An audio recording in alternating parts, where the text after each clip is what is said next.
John, chapter 6. After this, Jesus crossed the Sea of Galilee, or Tiberias. A huge crowd was following him, because they saw the signs he was performing by healing the sick. Jesus went up a mountain and sat down there with his disciples. Now the Passover, a Jewish festival, was near. So when Jesus looked up and noticed a huge crowd coming toward him, he asked Philip, "Where will we buy bread so that these people can eat?" He asked this to test him, for he himself knew what he was going to do.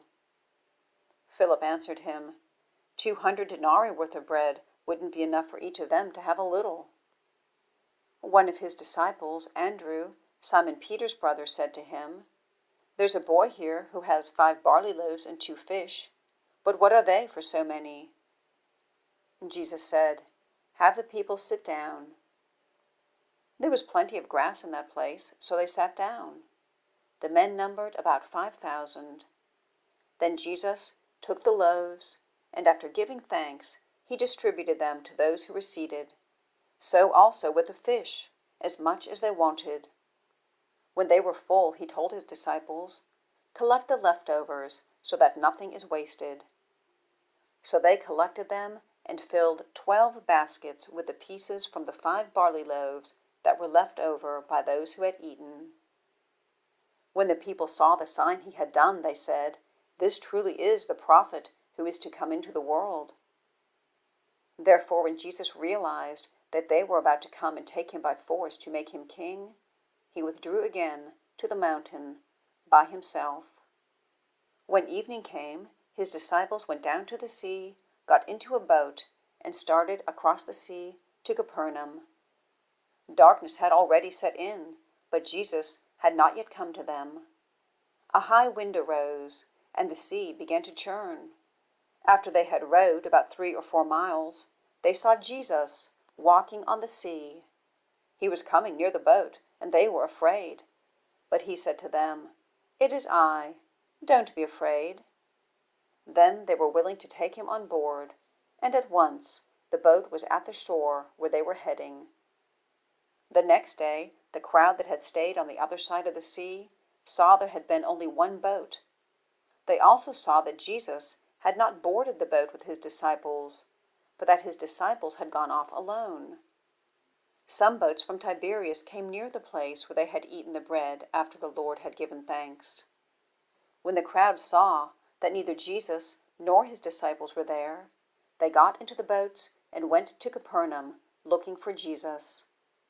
When they found him on the other side of the sea, they said to him, "Rabbi, when did you get here?" Jesus answered, "Truly I tell you, you are looking for me, not because you saw the signs, but because you ate the loaves and were filled. Don't work for the food that perishes, but for the food that lasts for eternal life, which the Son of Man will give you, because God the Father has set his seal of approval on him." "What can we do to perform the works of God?" they asked. Jesus replied, "This is the work of God, that you believe in the one he has sent." "What sign, then, are you willing to do, so that we may see and believe you?" they asked. "What are you going to perform? Our ancestors ate manna in the wilderness, just as it is written, 'He gave them bread from heaven to eat.'" And Jesus said to them, "Truly I tell you, Moses didn't give you the bread from heaven, but my Father gives you the true bread from heaven.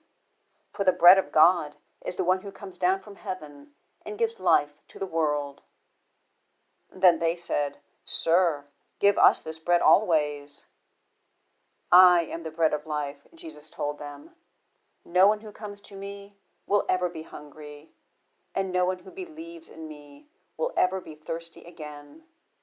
But as I told you, you've seen me, and yet you do not believe. Everyone the Father gives me will come to me, and the one who comes to me I will never cast out. For I have not come down from heaven to do my own will, but the will of him who sent me. This is the will of him who sent me, that I should lose none of those he has given me, but should raise them up on the last day. For this is the will of my Father, that everyone who sees the Son and believes in him will have eternal life, and I will raise him up on the last day." Therefore the Jews started grumbling about him because he said, "I am the bread that came down from heaven." They were saying, "Isn't this Jesus, the son of Joseph, whose father and mother we know? How can he now say, 'I have come down from heaven'?" And Jesus answered them, "Stop grumbling among yourselves. No one can come to me unless the Father who sent me draws him, and I will raise him up on the last day. As it is written in the prophets, and they will all be taught by God. Everyone who has listened to and learned from the Father comes to me. Not that anyone has seen the Father except the one who is from God. He has seen the Father. Truly I tell you, anyone who believes has eternal life. I am the bread of life. Your ancestors ate manna in the wilderness, and they died. This is the bread that comes down from heaven, so that any may eat of it and not die. I am the living bread that came down from heaven. If anyone eats of this bread, he will live forever. The bread that I will give for the life of the world is my flesh." At that, the Jews argued among themselves, "How can this man give us his flesh to eat?" So Jesus said to them, "Truly I tell you, unless you eat the flesh of the Son of Man and drink his blood, you do not have life in yourselves. The one who eats my flesh and drinks my blood has eternal life, and I will raise him up on the last day, because my flesh is true food, and my blood is true drink. The one who eats my flesh and drinks my blood remains in me, and I in him. Just as the living Father sent me, and I live because of the Father, so the one who feeds on me will live because of me. This is the bread that came down from heaven. It is not like the manna your ancestors ate and they died. The one who eats this bread will live forever." He said these things while teaching in the synagogue in Capernaum. Therefore, when many of his disciples heard this, they said, "This teaching is hard. Who can accept it?" Jesus, knowing in himself that his disciples were grumbling about this, asked them, "Does this offend you? Then what if you were to observe the Son of Man ascending to where he was before? The Spirit is the one who gives life. The flesh doesn't help at all. The words that I have spoken to you are spirit and are life. But there are some among you who don't believe." For Jesus knew from the beginning those who did not believe, and the one who would betray him. He said, "This is why I told you that no one can come to me unless it is granted to him by the Father." From that moment, many of his disciples turned back and no longer accompanied him. So Jesus said to the 12, "You don't want to go away too, do you?" Simon Peter answered, "Lord, to whom will we go?